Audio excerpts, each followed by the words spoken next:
Hai teman-teman, sebelum ibadah, yuk kita siap-siap. Teman-teman, sebelum ibadah kita mandi dulu ya, biar gak ngantuk dan biar segar. Teman-teman, kita sarapan dulu ya, biar selama ibadah gak lapar.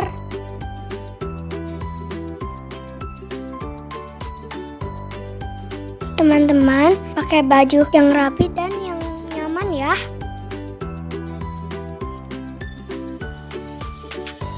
Saat pujian ikut menyanyi ya, dan ikutin gerakannya ya.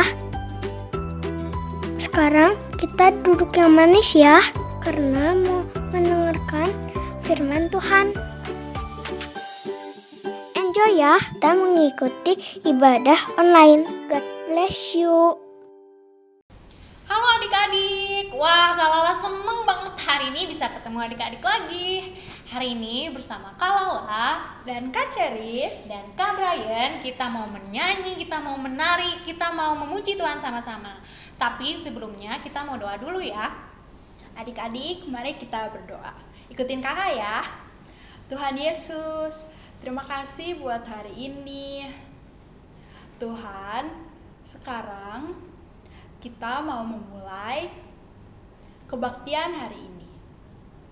Tuhan Yesus, yang tolong agar kebaktian ini berjalan dari awal sampai akhir dengan baik. Di dalam nama Tuhan Yesus. Haleluya. Amin.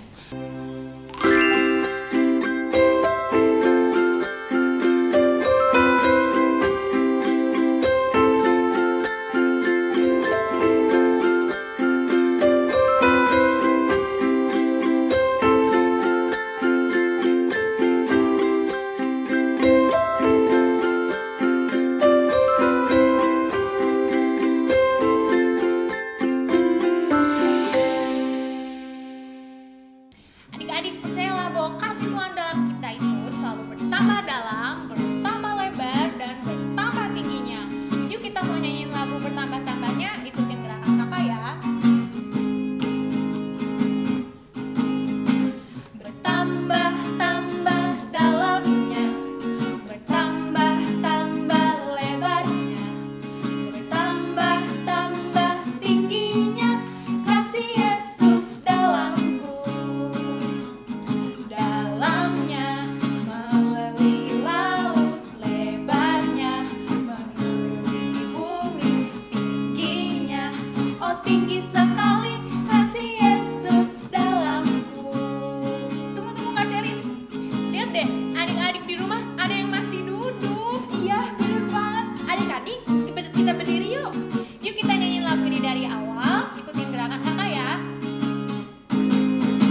Bertambah-tambah dalamnya, bertambah-tambah lebarnya, bertambah-tambah tingginya, kasih Yesus dalamku. Dalamnya melebihi laut,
Aku kan malam marah.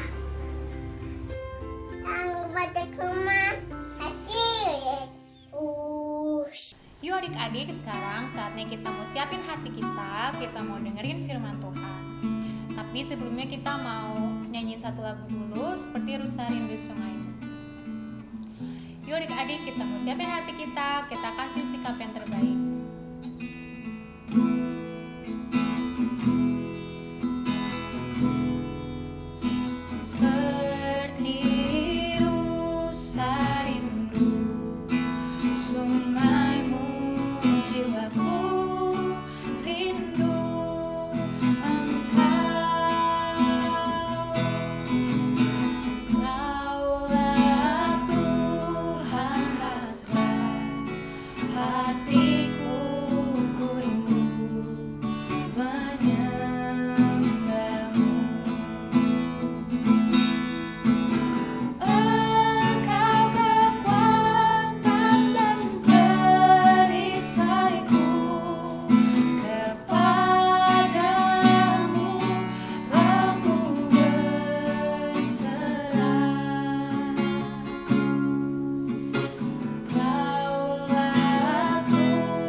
Halo Shalom Kids. Wah, senang sekali ya hari ini kita berjumpa lagi untuk sama-sama kita mendengarkan firman Tuhan.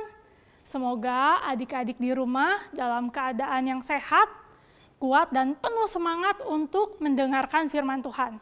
Yuk, sebelum kita dengerin firman Tuhan, kita berdoa dulu.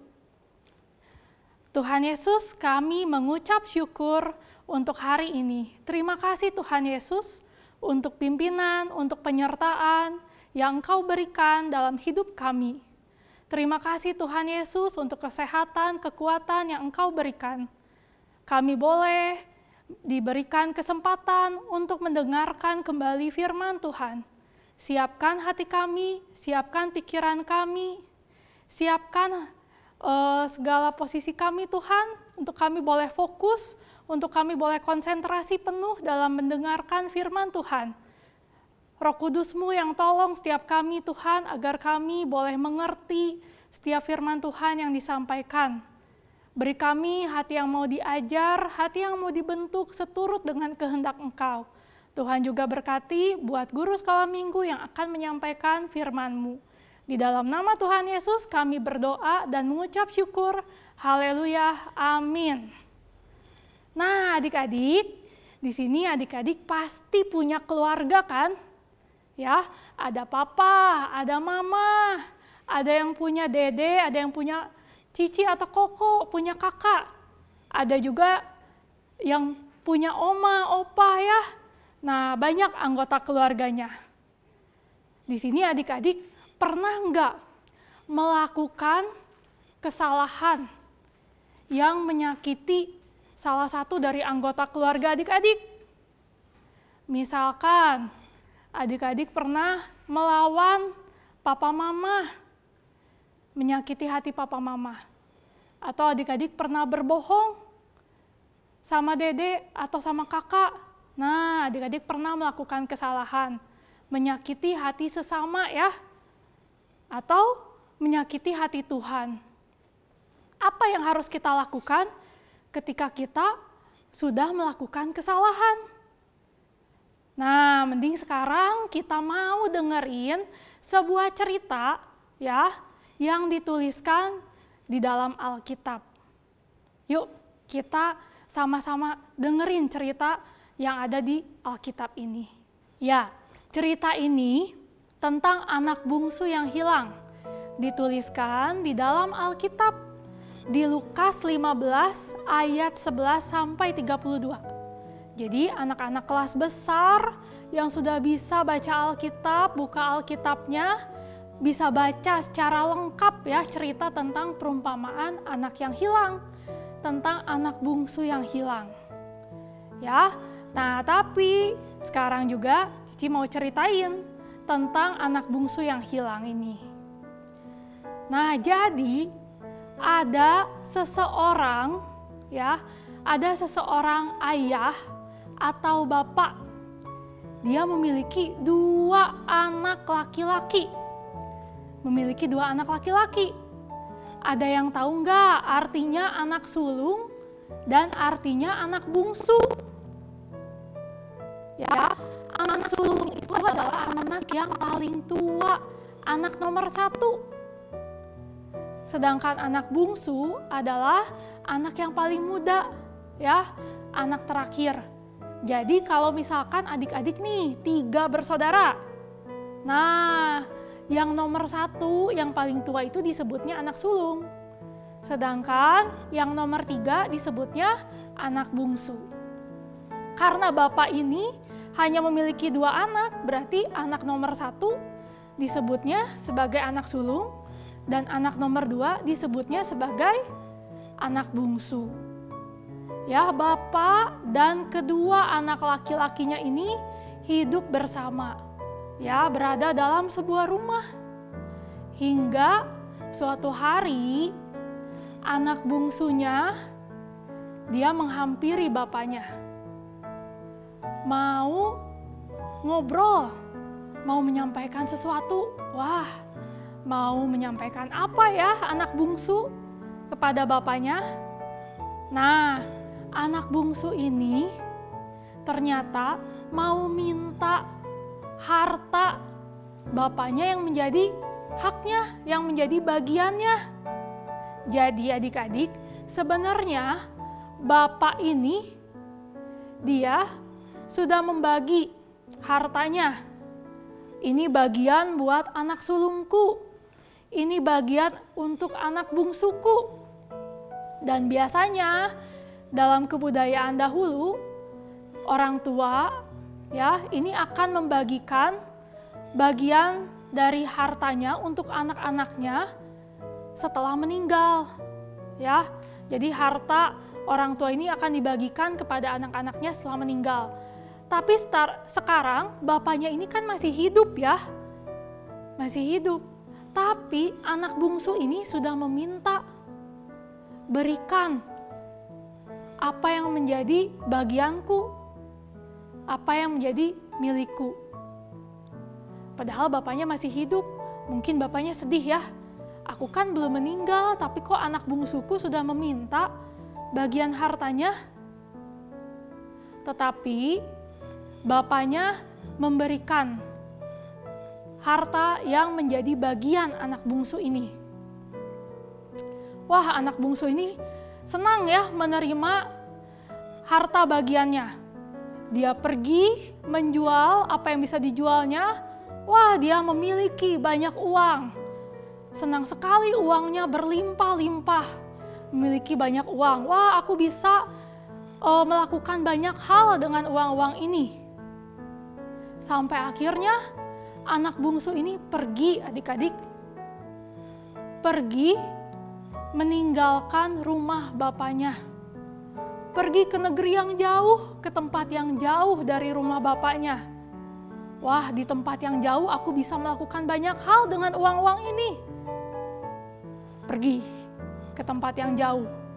Apa yang dilakukan oleh anak bungsu ini di tempat yang jauh itu? Berpesta ternyata, berfoya-foya, menghabiskan uang dan harta yang tadi diberikan oleh bapaknya. Wah, bersenang-senang ya.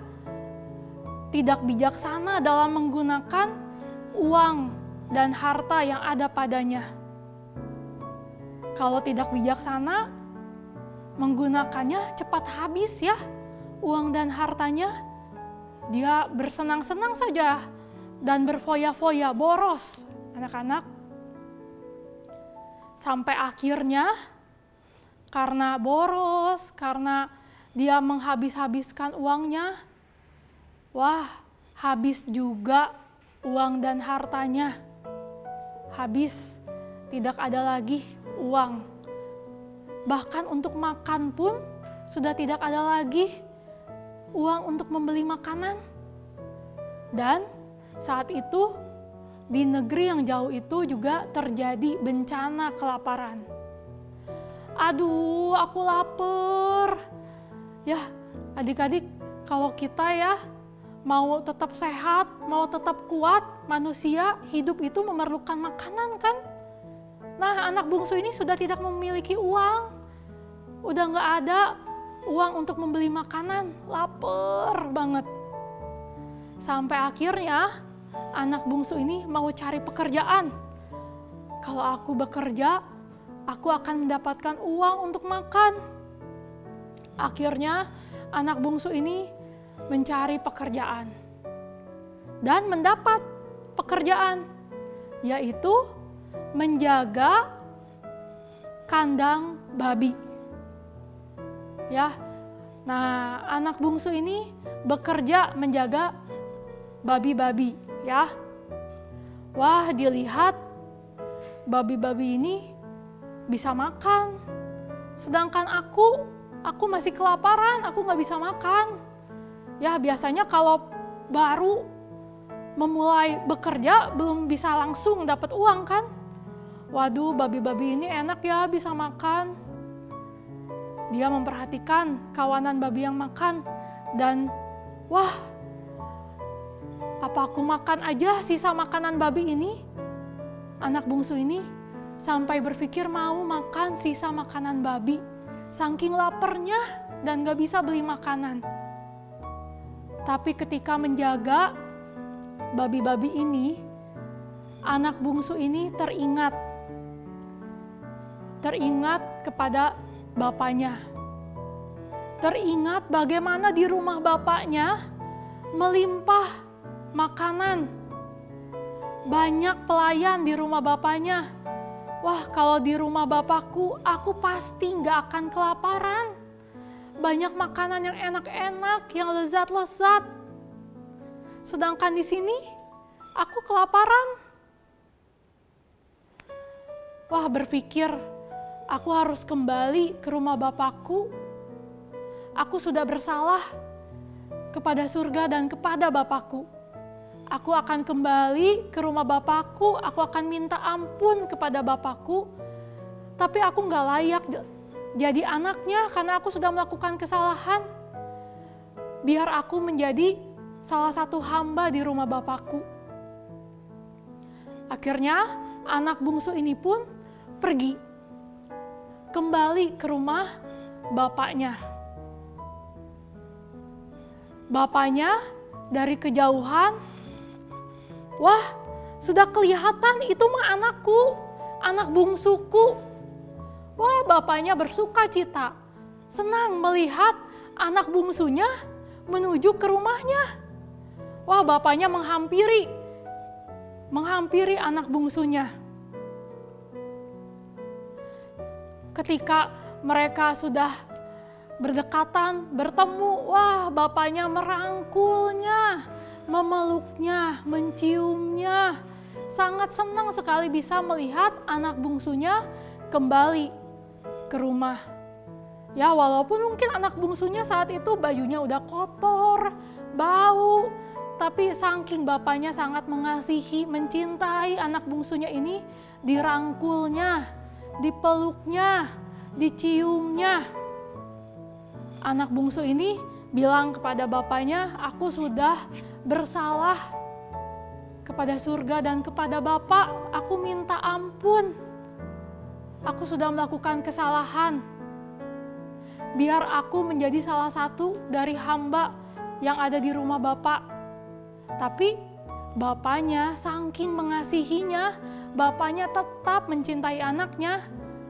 Tetap anak bungsu yang sudah melakukan kesalahan ini tetap diterimanya sebagai anak. Bahkan bapaknya menyuruh pelayan-pelayannya untuk mempersiapkan pakaian yang baik, mempersiapkan cincin, sepatu yang baik, biar dikenakan kepada anak bungsunya ini.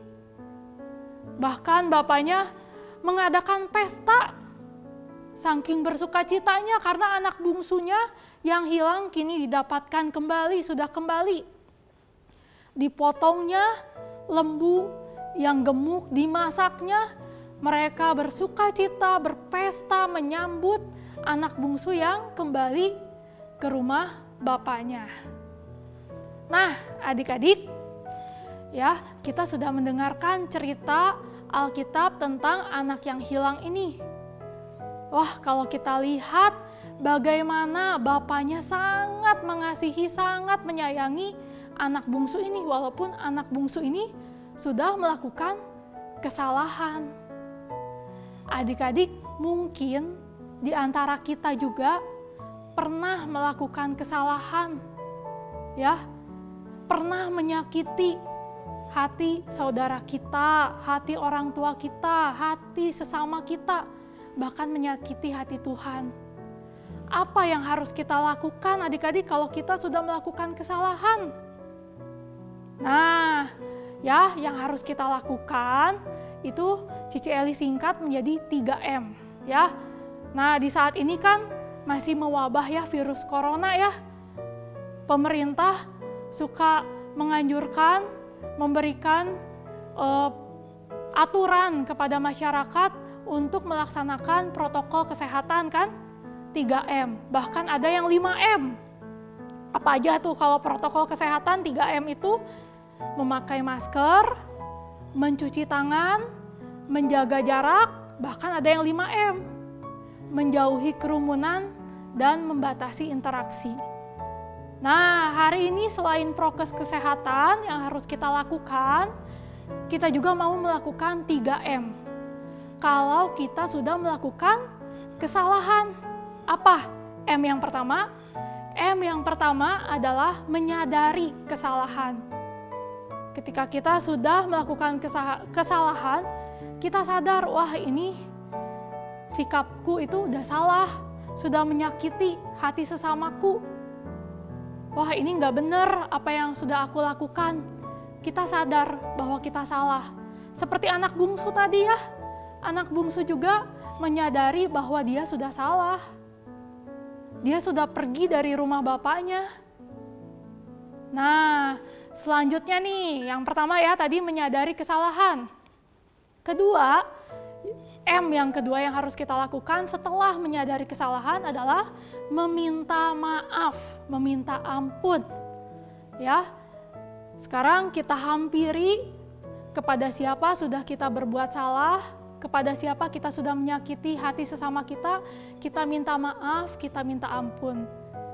Bahkan kalau kita sudah menyakiti hati Tuhan, kita sudah melakukan dosa, kita minta ampun sama Bapa di surga. Bapa kita di surga, Tuhan Yesus itu sangat mengasihi kita anak-anaknya sama seperti Bapa anak bungsu tadi ya. Dia sangat mengasihi anak bungsu walaupun anaknya sudah melakukan kesalahan, sudah pergi meninggalkan rumah. Tapi ketika anaknya kembali minta maaf, wah bapaknya sangat senang menyambutnya, memaafkannya, bahkan tidak mengingat lagi kesalahan yang sudah dilakukan anaknya itu. Sama kita juga. Kalau kita datang sama Tuhan, kita minta ampun sama Tuhan atas setiap dosa yang kita lakukan, kesalahan yang kita lakukan. Bapa kita di surga juga akan mengampuni kita. Pasti mengampuni kita anak-anaknya. Dia tidak lagi mengingat kesalahan-kesalahan yang sudah kita lakukan. Tuhan Yesus sangat senang ketika anaknya datang kepadanya dan meminta ampun. Ya, jadi M yang kedua adalah meminta maaf. M yang ketiga adalah memperbaiki diri. Memperbaiki diri. Jadi ketika kita udah sadar bahwa kita sudah melakukan kesalahan, kita sudah minta maaf, minta ampun, dan kita juga berusaha untuk tidak mengulangi kesalahan lagi. Tidak mengulangi menyakiti hati sama kita lagi, tidak menyakiti hati Tuhan lagi, kita bertobat. Ya, jadi ingat ya adik-adik ya, kalau kita sudah melakukan kesalahan 3M. Menyadari kesalahan, meminta maaf, dan memperbaiki diri. Nggak mau kita ulang-ulang lagi kesalahan. Ya, nah sekarang adik-adik kita belajar ayat hafalan ya, buat minggu depan. Ayat hafalannya diambil dari 1 Yohanes 1 ayat 9.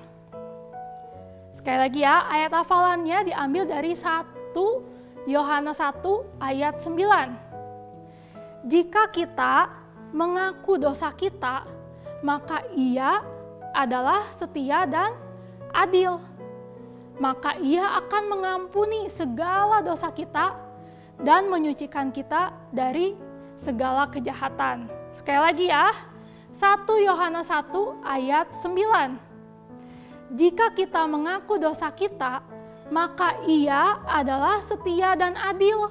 Ia akan mengampuni segala dosa kita dan menyucikan kita dari segala kejahatan. Ya, sekarang kita mau berdoa, kita mau tutup firman Tuhan pada hari ini. Yuk, sama-sama kita mau berdoa. Tuhan Yesus, kami mengucap syukur untuk firman Tuhan yang boleh kami dengarkan pada hari ini. Terima kasih Tuhan Yesus, masih ada firman Tuhan yang mengingatkan setiap kami untuk kami boleh menjadi anak-anak-Mu yang semakin baik, semakin menyenangkan Engkau. Tuhan Yesus, tolong kami supaya kami tidak hanya menjadi pendengar firman Tuhan, tapi kami boleh melakukan firman Tuhan dalam kehidupan kami. Ketika kami sudah berbuat salah, kami boleh menyadari kesalahan kami boleh berani untuk meminta maaf, dan kami mau bertobat, kami mau memperbaiki sikap, mau memperbaiki kesalahan kami. Tolong kami Tuhan Yesus. Tuhan Yesus, kami juga mau berdoa untuk papa mama kami, biar Engkau yang berkati setiap usaha dan pekerjaannya. Tuhan juga yang berkati buat saudara-saudara kami, keluarga kami, biar Engkau yang senantiasa memberikan perlindungan. Tuhan, kami juga mau berdoa untuk Kota Bandung, untuk bangsa Indonesia, biar Tuhan juga yang berkati, berikan keamanan, berikan kedamaian di kota dan negeri kami.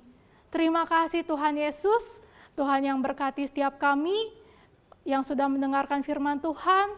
Tuhan yang berikan kami kesehatan, Tuhan juga yang berikan kami hikmat saat kami harus sekolah, saat kami harus mengerjakan tugas dan tanggung jawab kami, biar Engkau yang tolong kami, berikan kami hikmat, kepintaran daripada Engkau. Di dalam nama Tuhan Yesus kami berdoa dan mengucap syukur. Haleluya, amin.